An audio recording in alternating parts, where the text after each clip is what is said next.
يصلون على النبي يا أيها الذين آمنوا صلوا عليه وسلموا تسليما اللهم صل على سيدنا وشفيعنا وحبيبنا ومولانا محمد معدن الجود والكرم وعلى آله وبارك وسلم صلاة وسلام عليك يا رسول الله صلی اللہ تعالی علیہ وسلم. لا الہ الا اللہ محمد الرسول اللہ صلی اللہ تعالی علیہ وسلم. الحمد للہ رب العالمین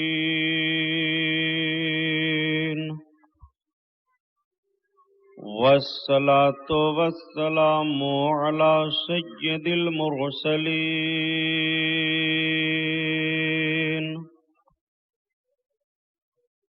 وعلى آلہ الطاہرین واصحابہ المطہرین وابنه الغوث العظم الجیلانی محی الدین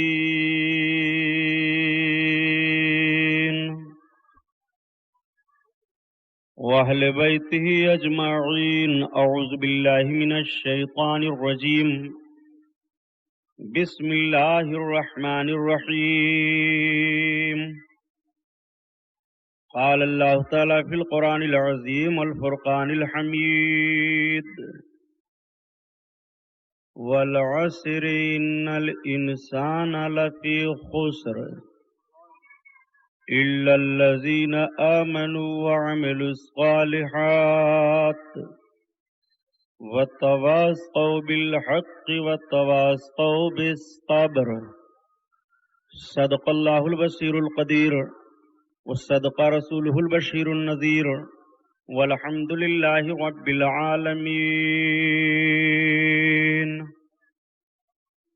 لائق صد احترام علماء اہل سنت، قابل قدر سامعین حضرات،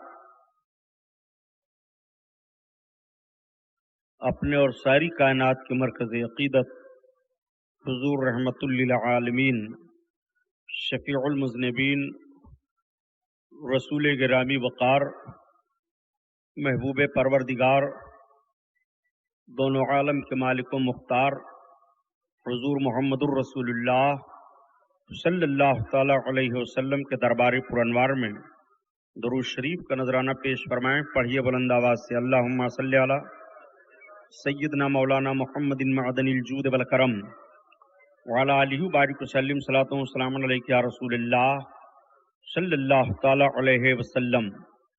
پورا مجمع خیر و برکت کے لیے اور درود پاک پڑھ لیجیے. اللہم صلی علی سیدنا مولانا محمد معدن الجود والکرم وعلی آلہ بارک وسلم صلاۃ و سلام علیک یا رسول اللہ صلی اللہ تعالی علیہ وسلم. حضرات گرامی، آج کا یہ عظیم الشان رحمت و نور میں ڈوبا ہوا ذکر شہدائے کربلا کے 12 روزہ پروگرام کا 7واں جلسہ ہے، جس میں ہم اور آپ شرکت کی سعادت حاصل کیے ہوئے ہیں. رب العزت شہیدان کربلا کے صدقہ و طفیل میں اس محفل نور کو قبول فرمائے، ہمارے اور آپ کے لیے ذریعہ نجات بنائے. میں نے کل کے عنوان میں خلیفہ دوم حضرت عمر فاروق اعظم رضی اللہ تعالی عنہ کے تعلق سے کچھ عرض کیا تھا.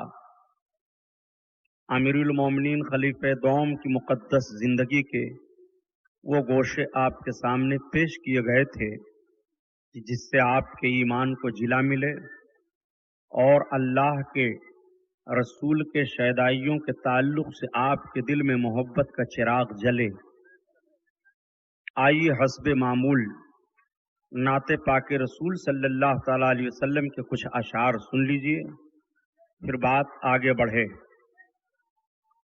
آقا کریم صلی اللہ تعالی علیہ وسلم کی نعت پڑھنا عبادت ہے. جب مسجد نبوی کے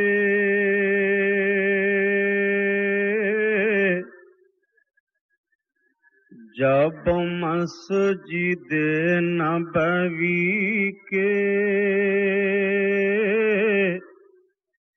مینار نظر آئے، جب مسجد نبوی کے مینار نظر آئے، جب مسجد نبوی کے مینار نظر آئے، اللہ کی رحمت کے آثار نظر آئے، اللہ کی رحمت کے آثار نظر آئے، طیبہ کی ہواؤں میں، کعبے کی فضاؤں میں، یا رسول اللہ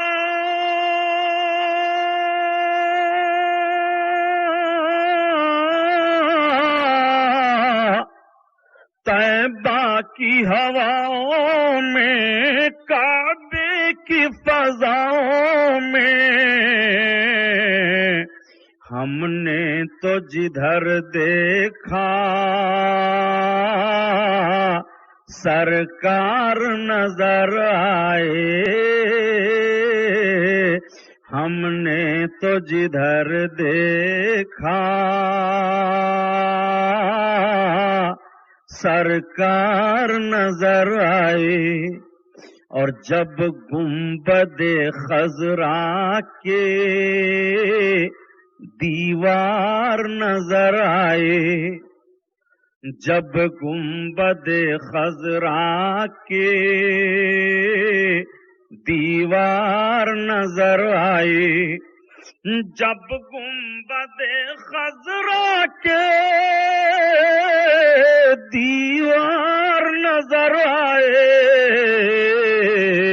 سرکار کے پہلو میں دو یار نظر آئے،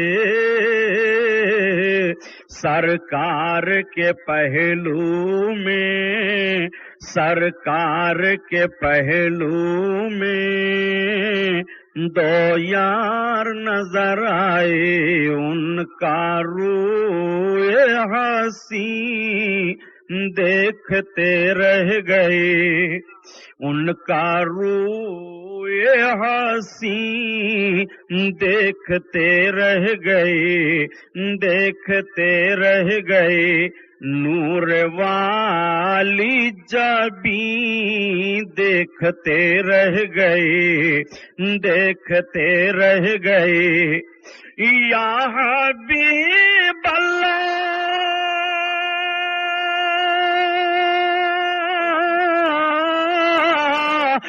جس نے آقا کے تالوں کا بوسہ لیا،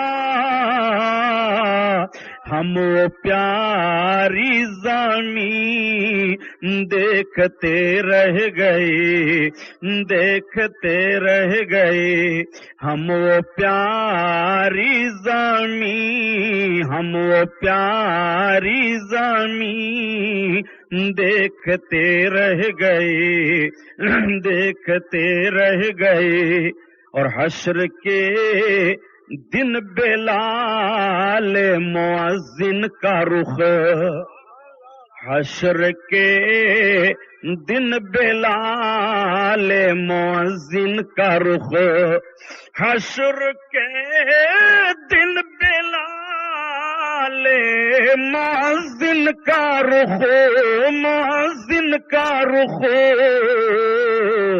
خوش نظر مہجبی دیکھتے رہ گئے، دیکھتے رہ گئے، خوش نظر مہجبی دیکھتے رہ گئے، ان کا روئے ہنسی دیکھتے رہ گئے، دیکھتے رہ گئے۔ درود پاک، اللہم صلی علی سیدنا مولانا محمد معدن الجود والکرم وعلی آلہ وبارک وسلم صلاۃ و سلام علیک یا رسول اللہ صلی اللہ تعالی علیہ وسلم. فطرتیں آزاد ہوں اور قدرتیں پھر ساتھ ہوں.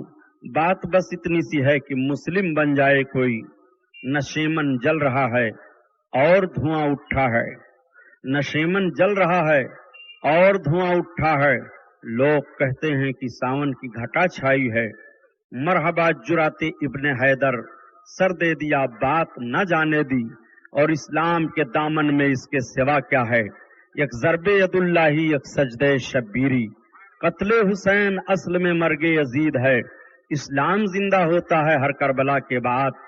قتل حسین اصل میں مرگ یزید ہے. اسلام زندہ ہوتا ہے ہر کربلا کے بعد. اور کیا بات رضا اس چمنستان کرم کی، کیا بات رضا اس چمنستان کرم کی. زہرا ہے کلی جس میں حسین و حسن پھول. سرتابہ قدم ہے تنے سلطان زمن پھول. لب پھول، دہن پھول، زقن پھول، بدن پھول. حضرات، میں نے آپ سے عرض کیا تھا کہ خلیفہ دوم اللہ کے رسول صلی اللہ تعالی علیہ وسلم کے شہدائی حضرت عمر فاروق اعظم رضی اللہ تعالی عنہ نے 10 سال تک آقا کریم صلی اللہ تعالی علیہ وسلم کے بتائے ہوئے اصولوں پر خلق خدا کی دیکھ بھال کرتے رہے، عمارت کا کام انجام دیتے رہے، اور شریعت اسلامیہ کے اصول و ضوابط کو لوگوں کے سامنے پیش کر کر کے نبی کونین صلی اللہ تعالی علیہ وسلم کی مقدس اسوہ حسنہ پر عمل کرنے کی ترغیب دلاتے رہے. وہ حضرت فاروق اعظم، اللہ اکبر، جن کے مقام و مرتبہ کا عالم یہ ہے کہ اللہ کے حبیب صلی اللہ تعالی علیہ وسلم کے مقدس پہلو میں حضرت عمر فاروق اعظم کا مزار پاک ہے. جب آپ کی شہادت کا معاملہ پیش آیا اور حضرت عمر فاروق اعظم پر خنجر لگا، حضرت عمر فاروق اعظم نے جب دیکھا کہ مجھ کو کلمہ پڑھنے والے نے نہیں مارا ہے بلکہ ایک مجوسی نے مارا ہے، تو حضرت عمر فاروق اعظم اپنے رب کا شکر ادا کرتے ہیں. اے پروردگار، کسی مسلمان نے میرے اوپر حملہ نہیں کیا، میں تیرا لاکھ لاکھ شکر گزار ہوں. حضرت عمر فاروق اعظم رضی اللہ تعالیٰ عنہ نے ارشاد فرمایا اور وصیت کی، اے لوگو، سرکار دو عالم صلی اللہ تعالیٰ علیہ وسلم کی مقدس محبوبہ زوجہ عائشہ صدیقہ سے پوچھو اور اجازت لے لو، اگر وہ مجھ کو آقا کریم صلی اللہ علیہ وسلم کے قدم پاک میں دفن ہونے کے لیے اجازت دے دیں تو مجھے وہیں دفن کر دینا. چنانچہ حضرت ام المومنین عائشہ صدیقہ رضی اللہ تعالیٰ عنہا سے جب پوچھا گیا تو آپ راضی ہو گئیں. میرے آقا کی یہ محبوبہ زوجہ اور ام المومنین حضرت عائشہ صدیقہ کیوں نہ راضی ہوتی؟ ایک موقع پر میرے آقا نے ارشاد فرمایا تھا کہ جو آدمی زمین کی جس مٹی سے بنا ہوتا ہے اس کی تدفین اسی مٹی میں ہوتی ہے. میں اور ابو بکر اور عمر، ہم تینوں کا خمیر ایک ہے، ہم تینوں ایک جگہ کی مٹی سے پیدا کیے گئے ہیں. اللہ کے حبیب صلی اللہ تعالیٰ علیہ وسلم بشارت دے رہے ہیں. پہلے تو میرے آقا نے ارشاد فرمایا کہ جس زمین کی جس مٹی سے جس جہاں کے جو بنایا جاتا ہے جس کا خمیر، وہ وہیں دفن کیا جاتا ہے. اور اس کے بعد میرے آقا ارشاد فرماتے ہیں عمر، ابو بکر اور میں زمین کے ایک جگہ کی مٹی سے بنائے گئے ہیں. اللہ کے حبیب نے پہلے اشارہ دے دیا ہے کہ جہاں میں رہوں گا وہیں ابو بکر رہیں گے، جہاں میں رہوں گا وہیں عمر رہیں گے. اور کسے کہتے ہیں علم غیب؟ ذرا دیکھو نبی کونین صلی اللہ علیہ وسلم نے کس طرح سے اشارہ فرمایا ہے. اللہ کے حبیب صلی اللہ تعالی علیہ وسلم فرماتے ہیں، اور حضرت عائشہ صدیقہ سرکار کی محبوبہ ام المومنین سے جب اجازت طلب کی جاتی ہے تو آپ اجازت دے دیتی ہیں. اب صحابہ کا مشورہ ہونے لگا کہ حضرت عمر فاروق اعظم کی وصال شریف کے بعد مسلمانوں کا امیر کون بنے. بڑے بڑے صحابی موجود ہیں. حضرت عبد الرحمن ابن عوف ہیں، حضرت عبیدہ بن جراح ہیں، حضرت سعد بن وقاص ہیں، حضرت علی کائنات ہیں، حضرت عثمان غنی ہیں. یہ اولو العزم صحابہ کرام تھے جو بڑے بڑے جنگوں کو اور بھاری بھاری لڑائیوں کو فتح کر کے آقا کریم صلی اللہ تعالی علیہ وسلم کی بارگاہ میں دیوانہ وار حاضر ہوا کرتے تھے. یہ عظیم صحابہ کرام موجود ہیں. مشورہ ہونے لگا کہ حضرت عمر فاروق اعظم کے بعد اب کس کو خلیفہ نامزد کیا جائے۔ حضرت ابوبکر نے تو اپنے حیات ظاہری میں حضرت عمر کو خلیفہ بنا دیا تھا، لیکن اب حضرت عمر کے بعد کس کو خلیفہ بنایا جائے۔ حضرت عمر نے کسی کو خلیفہ نہیں بنایا تھا، حضرت عمر نے چھوڑ دیا تھا کہ میری نگاہ میں عثمان اور علی ہیں، عثمان اور علی دونوں کو مسلمانوں کے سامنے پیش کیا جائے، اور مسلمان حضرت عثمان حضرت علی دونوں میں سے جس کو اپنا خلیفہ منتخب کر لیں وہی خلیفہ بنا دیا جائے گا۔ اتنا اشارہ، اتنا فرمان حضرت عمر فاروق اعظم رضی اللہ تعالیٰ عنہ نے جاری فرما دیا تھا۔ اب آؤ ذرا دیکھو کتنے سال تک حضرت عمر فاروق اعظم نے خلافت کی ہے، کم و بیش 10 برس تک۔ 10 برس آپ کی خلافت کا جائزہ لینے کے بعد مورخین نے اور پوری دنیا کا سروے کرنے کے بعد مذہب و ملت کے ماحول میں لوگوں نے یہی فیصلہ دیا اور یہی لکھا کہ حضرت عمر بن خطاب نبی کونین صلی اللہ علیہ وسلم کے دوسرے خلیفہ اگر 10 برس اور خلیفہ ہو جاتے تو دنیا میں کوئی گوشہ ایسا باقی نہ بچتا کہ جہاں کے لوگ اسلام قبول نہ کر لیتے۔ آپ ذرا تاریخ کا جائزہ لیں، دور فاروقی میں بہت فتوحات ہوئی ہیں۔ حضرت فاروق اعظم رضی اللہ تعالیٰ عنہ کے دور میں بیت المقدس فتح ہوا۔ بیت المقدس کی سب سے پہلی فتح حضرت عمر فاروق اعظم کے دور میں ہوئی۔ اللہ کے رسول صلی اللہ تعالیٰ علیہ وسلم نے صحابہ کے سامنے ایک مرتبہ ارشاد فرمایا تھا، اخرج اليہود والنصارى من جزیرۃ العرب، عرب کے جزیرہ سے نصرانیوں کو، یہودیوں کو نکال دو۔ حضرت عمر فاروق اعظم کی خلافت کا جب دور آیا اور بیت المقدس فتح ہو گیا تو حضرت عمر فاروق اعظم نے اعلان فرما دیا تھا کہ عرب کے حدود میں اب نہ کوئی نصرانی رہ سکتا ہے نہ کوئی یہودی رہ سکتا ہے، اور سارے نصرانی اور یہودیوں کو نکال دیا تھا۔ رسول اللہ کے فرمان پر حضرت عمر فاروق اعظم نے اس طرح سے عمل فرمایا۔ آپ ذرا سا جائزہ لیں، نبی فرماتے ہیں کہ جزیرۃ العرب میں یہودیوں کا داخلہ نہ ہو، جزیرۃ العرب میں نصرانی داخل نہ کیے جائیں، لیکن یہ وقت کا المیہ نہیں ہے تو اور کیا ہے مسلمانوں؟ یہ سیرت رسول کو میٹ دینا نہیں ہے تو اور کیا ہے؟ رسول کونین صلی اللہ تعالیٰ علیہ وسلم کے فرمان عالی شان پر بجائے عمل کرنے کے نبی کے اس فرمان کو چھپا کر کے مسلمانوں کو گمراہ کرنے کا طریقہ نہیں ہے تو اور کیا ہے؟ کہ آج وہی حجاز مقدس، آج وہی صوبہ نجد، جن دونوں صوبوں کو ملا کر کے آج سعودی حکومت کہلائی جاتی ہے، جزیرے عرب کا ایک حصہ ہے، آج اسی مکہ المکرمہ سے صرف 150 کلومیٹر کی دوری پر نصارہ کی فوج اتاری جا رہی ہے۔ اسلام کے دشمنوں کو خوراک پیش کیا جا رہا ہے، ان کے تعیش کا سارا انتظام کیا جا رہا ہے۔ میں آپ سے پوچھنا چاہتا ہوں مکہ اور مدینہ شریف کے تعلق سے جو اپنے آپ کو اس وقت خادم الحرمین کہلاتے ہیں، ان کو خادم الحرمین بننے کا کوئی حق نہیں ہے، اس لیے کہ رسول اللہ کے قانون کے خلاف کیا جا رہا ہے۔ نبی نے تو ارشاد فرمایا تھا کہ جزیرے عرب میں کوئی یہودی کوئی نصارہ نہ رہنے پائے، یہ سرکار کا فرمان ہے۔ اور اس پر اور کس نے عمل کیا تھا؟ ذرا تاریخ کا جائزہ تو لو، اسلامی تاریخیں پڑھ کر کے اپنے ماضی کی طرف پلٹو تو۔ اسی لیے پیارے میں کبھی کبھی کہہ دیا کرتا ہوں، وہ فضول سمجھ کر جسے بجھا دیا ہم نے، وہ فضول سمجھ کر جسے بجھا دیا ہم نے، وہی چراغ جلاؤ تو اجالا ہوگا، وہی چراغ جلاؤ تو اجالا ہوگا۔ اور پیارے بڑے دل جلے نے کہہ دیا کہ وہ اندھیرے ہی بھلے تھے کہ قدم راہ پہ تھے، وہ اندھیرے ہی بھلے تھے کہ قدم راہ پہ تھے، روشنی لائی ہے منزل سے بہت دور ہمیں۔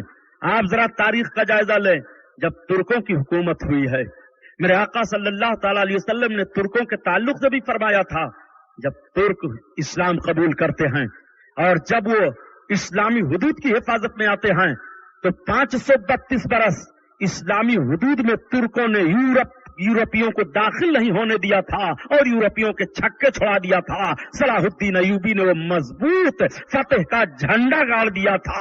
حضرت عمر فاروق اعظم کے دور میں بیت المقدس پہلی بار فتح ہوتا ہے اور دوسری مرتبہ حضرت صلاح الدین ایوبی کے دور میں فتح ہوتا ہے۔ صلاح الدین ایوبی کون تھے؟ جملہ آ گیا تو میں بتاتا چلوں، یہ تاریخ کا وہ مرد مجاہد ہے کہ 300 خاصان خدا کا سردار ہے۔ اللہ اکبر، ولایت کا وہ درجہ حضرت صلاح الدین ایوبی کو حاصل ہے۔ صلاح الدین ایوبی نے جب بیت المقدس کو فتح کیا تھا تو فتح کرنے کے بعد صلاح الدین ایوبی نے کہا آرنڈ کو گرفتار کیا جائے۔ یہ آرنڈ کون تھا؟ بیت المقدس کا حکمراں تھا، یروشلم کی ذمہ داری اس کو سونپی گئی تھی حکومت کرنے کی، اس کو گرفتار کیا گیا۔ حضرت صلاح الدین ایوبی نے حکم جاری فرما دیا کہ جتنے قیدی ہیں اگر یہ فدیہ دے کر کے اپنے آپ کو چھڑانا چاہتے ہیں تو چھڑا لیں، اجازت دی جا رہی ہے۔ سارے لوگوں نے فدیہ دے دے کر کے اپنے آپ کو چھٹکارا حاصل کرنا شروع کیا، لیکن صلاح الدین ایوبی نے کہا آرڈر کو قتل کیا جائے گا۔ جب اس نے سنا تو کہا اے مرد مجاہد اسلام کے سپہ سالار، میں آپ کو خزانے کا وہ حصہ بتا دیتا ہوں کہ نسلاً بعد نسلی آپ استعمال کرتے رہیں گے، خزانہ نہیں ختم ہوگا، میں اتنا فدیہ دینے کے لیے تیار ہوں، مجھے معاف کر دیا جائے۔ تو صلاح الدین ایوبی نے کہا تھا یروشلم کے سارے قیدیوں کو معاف کیا جا سکتا ہے، مگر تمہاری زبان میں کاٹوں گا، تمہاری آنکھیں میں نکالوں گا، تمہاری ناک میں کاٹوں گا، تمہیں وہ دردناک سزا دی جائے گی، تاریخ پر، تاریخ کے صفحات پر یہ جملے لکھ دیے جائیں گے۔ تو آرڈر نے پوچھا تھا اے صلاح الدین ایوبی، آخر میں نے جرم کیا ہے، کیا کیا ہے جو اس جرم کی سزا مجھے دی جا رہی ہے؟ تو صلاح الدین ایوبی نے کہا تو تاریخ کو دوہرا لے، جب تو نے 12 حاجیوں کو گرفتار کیا تھا اور 12 حاجیوں نے کہا تھا کہ ہم بیت اللہ شریف کو حج کرنے جا رہے ہیں، تو نے کہا تھا کہ ہمارے یروشلم سے کوئی حج کرنے کے لیے نہیں جا سکتا ہے، تم کیسے جا رہے ہو؟ تو ان لوگوں نے کہا تھا اے بیت المقدس یروشلم کے حکمراں، ہم پیغمبر اسلام نبی آخر الزماں کا واسطہ دیتے ہیں، تو ہمیں چھوڑ دے، ہم کو حج کرنے کے لیے جانے دے۔ تو نے کہا تھا کہ بلاؤ اپنے نبی کو مدد کے لیے، بول تو نے کہا تھا کہ نہیں کہا تھا؟ یاد کر تو تاریخ، تو نے وہ جملہ دہرایا تھا کہ نہیں کہ بلاؤ اپنے نبی کو مدد کے لیے؟ ہاں انتصروا انا لمحمد علیہ الصلوۃ والتسلیم، میں محمد کی طرف سے بدلہ لینے کے لیے تیار ہوں، تیری گدی آج چیر دوں گا، گستاخ رسول ہے تو، رسول اللہ کا گستاخ کبھی بھی معاف نہیں کیا جائے گا۔ کاٹ دی گئی اس کی گردن، اور فضا میں صلاح الدین ایوبی نے اپنی تلوار کو لہرایا، اور لہرانے کے بعد کہا کہ دشمنان محمد کو جب تک اس طرح سے سزائیں دی جاتی رہیں گی، بیت المقدس تمہارے قبضہ میں رہے گا اور فتح کا جھنڈا تمہارا لہراتا رہے گا۔ میرے دوستو، تاریخ کا یہ تھوڑا سا ورق میں نے آپ کے سامنے رکھا، بتانے کا مقصد یہ ہے کہ حضرت عمر فاروق اعظم کے دور میں پہلی بار بیت المقدس فتح ہوا۔ اسی بیت المقدس کا معاملہ آج اخباروں میں آپ پڑھتے رہتے ہو، اسی بیت المقدس کا مطالبہ کیا جاتا ہے، اسی بیت المقدس کو یہودیوں کے ہاتھ میں دینے کے لیے پوری طاقت لگا دی تھی نصارہ نے، اور لگانے کے بعد اسرائیل نام کا ایک ملک قائم کر دیا تھا اور پوری اقوام متحدہ سے منوا لیا تھا۔ یہ وقت کا الیمیہ نہیں ہے تو اور کیا ہے، یہ تاریخ کا جنازہ نہیں ہے تو اور کیا ہے، یہ تنزلی کی طرف مجاہدین کو جانا نہیں ہے تو اور کیا ہے۔ فطرتیں آزاد ہوں اور قدرتیں پھر ساتھ ہوں، بات بس اتنی سی ہے کہ مسلم بن جائے کوئی۔ آپ آؤ ذرا دیکھو حضرت عمر فاروق اعظم کا ایک طریقہ تو ملاحظہ فرماؤ۔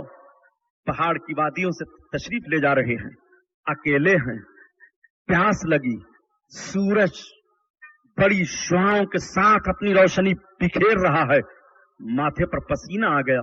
آپ کی نگاہ پڑتی ہے کہ ایک چرواہا بکریوں کو چرا رہا ہے۔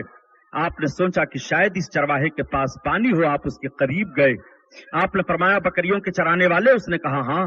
کہا تمہارے پاس پانی ہے؟ کہا نہیں۔ کہا تمہارے پاس پانی نہیں ہے؟ کہا میرے پاس پانی نہیں ہے۔ دیکھو میرے دوستو، پانی مانگ لینا کوئی آر کی بات نہیں ہے۔ پانی پیاس لگ جائے تو ہر کوئی کسی سے مانگ سکتا ہے، اس میں نہ چھوٹائی ہے نہ بڑائی ہے کہ فلاں سے پانی مانگ کر کے پیا، نہیں۔ یہ پانی مانگ لینا پیاس لگ جائے تو انسان کا ایک فطری تقاضا ہے۔ حضرت عمر فاروق اعظم نے کہا تمہارے پاس دودھ ہے؟ کہا دودھ بھی نہیں ہے۔ کہا تو ایک کام کرو کہ تم اپنی کسی بکری کا دودھ نکال کر کے مجھے دے دو۔ کہا آپ ہم سے وہ کام کروا رہے ہیں، یہ میری بکریاں نہیں ہیں، میں کیسے بکری کا دودھ نکال کر کے دے دوں؟ کہا تمہاری بکریاں نہیں ہیں؟ کہا پھر کس کی ہیں؟ کہا میرے مالک کی بکریاں ہیں، میں چرواہا ہوں، میں اجرت پر چرا رہا ہوں۔ کہا تو ایک کام کرو کہ تم کوئی بکری ہمارے ہاتھ پر قیمتاً دے دو۔ کہا میں اپنے مالک کے امانت میں خیانت کیسے کر سکتا ہوں؟ میں صرف چرواہا ہوں، مجھے بیچنے کی اجازت نہیں ہے، میں اپنی کسی بکری کو نہیں دے سکتا ہوں۔ کہا میں جب شام کو جاتا ہوں تو میرا مالک اپنی بکریوں کو شمار کرتا ہے، اگر میں بیچ دوں گا ایک بکری نہیں رہے گی تو میں اپنے مالک کو جواب کیا دوں گا؟ کہا کیا تمہارا مالک یہ نہیں دیکھتا ہے کہ کبھی کبھی تمہارے ریوڑوں سے جانور بکریوں کو اٹھا لے جائے؟ کہا ہاں اٹھا لے جاتا ہے جانور، میں بتا دیتا ہوں کہ جانور اٹھا لے گیا ہے، میرا مالک مجھے کچھ نہیں کہتا ہے۔ کہا تو پھر میرے ہاتھ پر ایک بکری دے دو، ایسے ہی تم اپنے جانور سے کہہ دینا حضرت عمر فاروق اعظم نے دیکھا کہ چرواہا دیانتدار معلوم ہو رہا ہے تو اس کا امتحان لینے لگے، سوال پر سوال آپ کرنے لگے۔ آپ نے فرمایا کہ تو نہیں دے سکتا ہے، کہا میں قطعاً نہیں دے سکتا ہوں، نہ دودھ دے سکتا ہوں نکال کر، نہ بکری بیچ سکتا ہوں، نہ آپ کو دودھ نکالنے کی اجازت دے سکتا ہوں، اس لیے کہ میری ذمہ داری چرواہے کی ذمہ داری ہے۔ میں ان بکریوں کو اپنے مالک کے سامنے لے جاتا ہوں، جو بکریاں دودھ دینے والی ہیں میرا مالک دودھ نکالتا ہے، اب میرے مالک کا اختیار ہے وہ اپنا دودھ بیچے یا کسی کو دے، میں نہیں دے سکتا ہوں۔ حضرت عمر فاروق اعظم نے فرمایا، اے بکریوں کے چرانے والے، کیا تم مجھ کو پہچانتا ہے کہ نہیں؟ کہا میں جانتا ہوں، آپ وہ آدمی ہیں کہ آپ مجھ کو اپنے مالک کی امانت میں خیانت کرنے کے لیے کہتے ہیں۔ حضرت عمر فاروق اعظم نے فرمایا، اے چرواہے، جب تو نے پہلا لفظ کہا تھا کہ میں اپنے مالک کی امانت میں خیانت نہیں کروں گا تو میں نے جستجو شروع کر دی تھی اور میں تیرا امتحان لینے لگا تھا۔ سن، میں عمر ابن خطاب ہوں، اتنا سننا تھا چرواہا کانپ جاتا ہے۔ آپ نے فرمایا تجھے کانپنے کی ضرورت نہیں ہے، سجدہ شکر میں گر جاتے ہیں اور عرض کرتے ہیں، اے پروردگار عالم، عمر ابن خطاب کے دور حکومت میں اگر چرواہے ایسے امانت دار ہیں تو رحمتوں کی برسات ہوتی رہے گی، زمین پر خیر کا نزول ہوتا رہے گا، امن و امان کا چراغ جلتا رہے گا، امن کی شعائیں پھیلتی رہیں گی، ایک انسان انسانیت کے روپ میں رات اور دن گزارتا ہوا اپنی زندگی کو بتاتا ہوا چلا جائے گا۔ وہ حضرت عمر بن خطاب کی شان ہے۔ آپ ذرا ملاحظہ فرمائیں، اس دور کے چرواہے اتنے دیانتدار ہیں۔ آج آپ کو حضرت عمر فاروق اعظم کی زندگی سے سبق حاصل کرنا چاہیے کہ آپ اپنے مالک، آپ اپنے سیٹھ، آپ اپنے ذمہ دار کی امانت میں خیانت نہ کریں، چاہیے کہ آپ جس کی ذمہ داری میں ہوں اس کی وفاداری نبھائیں۔ حضرت عمر فاروق اعظم رضی اللہ تعالیٰ عنہ، اللہ اکبر، یہ آپ کی شان ہے، پہلو نبی صلی اللہ تعالیٰ علیہ وسلم میں دفن کیے جاتے ہیں۔ حضرت عمر فاروق اعظم کے دفن ہونے کے بعد اب مسئلہ اٹھا کہ کس کو خلیفہ بنایا جائے۔ کچھ لوگوں نے کہا حضرت عثمان کو بنا دیا جائے، کچھ لوگوں نے کہا حضرت علی کو بنایا جائے۔ حضرت عبیدہ بن جراح کو پیش کیا گیا اور کہا گیا کہ آپ کو اللہ کے رسول امین الامت فرمایا کرتے تھے، امت کے امین ہو، اس لیے آپ خلافت کی ذمہ داری قبول فرما لو۔ آپ نے فرمایا نہیں، مجھے خلافت کا بوجھ نہ دیا جائے۔ حضرت عثمان سے کہا گیا تو آپ نے فرمایا مجھے خلافت کا بوجھ نہ دیا جائے۔ حضرت علی سے کہا گیا تو آپ نے فرمایا مجھے خلافت کا بوجھ نہ دیا جائے۔ اب سارے صحابہ آپس میں مشورہ کر کے یہ طے کر لیتے ہیں کہ یا تو خلیفہ علی کو بنایا جائے یا تو خلیفہ عثمان کو بنایا جائے۔ اب یہ دونوں حضرات ہیں، اللہ کی مشیت تو دیکھو، جب کچھ لوگ کہہ دیا کرتے ہیں کہ بلا فصل خلیفہ حضرت علی ہیں، میرے پیارے دوست بلا فصل خلیفہ کیسے مانتے ہو؟ اللہ اپنے محبوب کے شیدائیوں کو نواز رہا ہے۔ حضرت ابو بکر صدیق کو دنیا سے پہلے جانا ہے، وہ پہلے خلیفہ ہو گئے۔ حضرت عمر فاروق اعظم کو اس کے بعد جانا ہے، وہ دوسرے خلیفہ ہو گئے۔ حضرت عثمان غنی کو تیسرے مرتبے میں جانا ہے، وہ تیسرے خلیفہ ہو گئے۔ سب سے بعد میں حضرت علی کو جانا ہے، حضرت علی چہارم خلیفہ ہوئے۔ تم حضرت علی کو چہارم خلیفہ تسلیم بھی کر رہے ہو اور یہ بھی کہہ رہے ہو کہ حضرت علی بلا فصل خلیفہ ہیں۔ یہ تمہاری دیانت داری نہیں ہے، یہ تمہارا ایک مفروضہ ہے۔ اور ذرا دیکھو، اب حضرت عثمان اور حضرت علی سے پوچھا جا رہا ہے۔ چند معزز صحابہ مثلا جیسے حضرت عبد الرحمن ابن عوف، حضرت سعد بن وقاص، حضرت عبیدہ بن جراح، حضرت ابو ہریرہ اور دوسرے جملہ اصحاب حضرت عثمان سے کہتے ہیں کہ سارے صحابہ کا مشورہ ہو گیا کہ آپ دونوں میں سے کوئی خلیفہ بنے، تو آپ کو اگر بنایا جائے تو حضرت عثمان نے فرمایا نہیں۔ کہا علی کو بنا دیا جائے تو؟ کہا علی کو بنا دیا جائے، میں تائید کرنے کے لیے تیار ہوں۔ حضرت علی سے جب پوچھا گیا تو حضرت علی نے فرمایا کہ میں تائید کرنے کے لیے تیار ہوں، حضرت عثمان غنی کو بنایا جائے۔ اب سارے صحابہ نے زور دے کر کے حضرت عثمان غنی کو خلیفہ بنایا۔ اللہ کے حبیب صلی اللہ تعالی علیہ وسلم کے تیسرے خلیفہ حضرت عثمان غنی ہوئے۔ یہ حضرت عثمان غنی کون ہیں؟ حضرت عثمان غنی وہ ہیں کہ حضرت عثمان غنی کو حضرت ابوبکر صدیق ملے، حضرت ابوبکر نے سرکار کی تعریفیں بیان کی تو حضرت عثمان نے کہا ابو بکر ابن قحافہ مجھے اللہ کے رسول کے پاس لے چلو۔ حضرت ابو بکر کی ترغیب دلانے پر حضرت عثمان اسلام قبول فرماتے ہیں، اور جب سرکار کی بارگاہ میں آئے اسلام قبول فرما لیتے ہیں تو گئے تو آپ کے چچاؤں نے، آپ کے خاندان والوں نے آپ پر حملہ شروع کر دیا، آپ کو چوٹیں پہنچانا شروع کر دی، مار پیٹ کی نوبت معاملے میں آ جایا کرتی تھی۔ لیکن حضرت عثمان غنی نے فرمایا محمد کا کلمہ نہیں چھوڑوں گا، میں نے رسول اللہ کا کلمہ پڑھ لیا ہے، اب کلمہ تم نہیں چھوڑا سکتے ہو۔ لیکن بہت مالدار تھے حضرت عثمان غنی، بہت مالدار تھے حضرت عثمان غنی، اور تجارت میں بڑی دسترس آپ کو حاصل تھی، بڑا تدبر رکھتے تھے. اللہ کے رسول صلی اللہ تعالی علیہ وسلم کو اتنی محبت حضرت عثمان غنی سے ہے کہ سرکار نے اپنی ایک بیٹی کا رشتہ نکاح حضرت عثمان سے کر دیا. اور جب حضرت عثمان غنی رضی اللہ تعالیٰ عنہ کے رشتے نکاح میں سرکار کی شہزادی آتی ہیں، مقام بدر کی لڑائی کا جب معاملہ ہوا تو سرکار کی شہزادی بیمار تھی. اللہ کے حبیب نے ارشاد فرمایا کہ سارے لوگوں کو مقام بدر میں چلنے کی اجازت ہے، لیکن اے عثمان میری بچی بیمار ہے، اس کی تیمارداری میں تمہیں مدینہ شریف میں رہنا ہے. حضرت عثمان غنی مدینہ شریف میں رہے. اور جب بدر میں جنگ فتح ہو رہی تھی تو حضرت عثمان غنی نبی کونین صلی اللہ علیہ وسلم کی شہزادی اپنی زوجہ کو جنت البقیع میں دفن کر رہے تھے. وصال ہو گیا. سوال پیدا ہوا کہ بدریوں کے تعلق سے رب تعالیٰ نے قرآن میں آیتیں نازل فرما دیا کہ بدر کے میدان میں جتنے لوگ جنگ میں تھے مسلمان سب کے سب جنتی ہیں. یہ رب تعالیٰ نے قرآن میں بیان فرمایا تو سوال پیدا ہوتا ہے کہ حضرت عثمان غنی بدریوں میں شامل ہوتے ہیں کہ نہیں. اللہ کے رسول نے ارشاد فرمایا کہ رب تعالیٰ نے بدر کے میدان میں لڑنے والے مومنین کو جنت کی بشارت دے رہا ہے اور انہی بدریوں میں عثمان غنی کو میں شامل کر رہا ہوں. اب جب تاریخ مرتب کی جائے گی تو بدریوں میں حضرت عثمان غنی کو بھی شمار کیا جائے گا. اللہ کے رسول کا اختیار تو ملاحظہ فرماؤ. قرآن تو نشاندہی کر رہا ہے کہ بدری وہی لوگ ہیں جو لوگ مقام بدر میں تلوار لے کر کے محبوب کے قدموں میں قربان ہونے کے لیے گئے ہیں، لیکن اللہ کے نبی اللہ کے حبیب حضرت عثمان غنی کو بھی فرما رہے ہیں کہ بدریوں میں سے عثمان بھی تھا. اسی طریقے سے حضرت عثمان غنی کو مال غنیمت کا حصہ دیا جاتا ہے. تبھی تو اعلیٰ حضرت عظیم البرکت فرماتے ہیں کہ تو اپنے نبی کی شان کو دیکھنا چاہتا ہے. کون دیتا ہے دینے کو منہ چاہیے، کون دیتا ہے دینے کو منہ چاہیے، منہ چاہیے اور دینے والا ہے سچا ہمارا نبی، ہمارا نبی. اللہ اللہ. آپ ذرا ملاحظہ فرمائیے، وہ حضرت عثمان غنی ہیں. جب سرکار کی شہزادی کا وصال ہو گیا تو اللہ کے رسول نے اپنی دوسری صاحبزادی کا بھی نکاح حضرت عثمان سے فرما دیا. آقا ارشاد فرماتے ہیں اگر میرے پاس اور بیٹیاں ہوتی تو یہ کے بعد دیگرے میں عثمان کے ساتھ نکاح کر دیتا. عثمان وہ شرمیلے ہیں، وہ حیادار ہیں کہ فرشتے ان سے شرم کرتے ہیں. حضرت عثمان غنی کی حیا بڑی مشہور ہے، بڑے شرمیلے تھے. حضرت عثمان غنی کے شرم و حیا کا حال یہ تھا کہ دو شیزہ لڑکیاں اس طرح شرم و حیا نہیں کر پاتی ہیں. مورخین نے بلا تفصیل سمجھو جو بتایا ہے کہ حضرت عثمان غنی کو شرم و حیا تھا.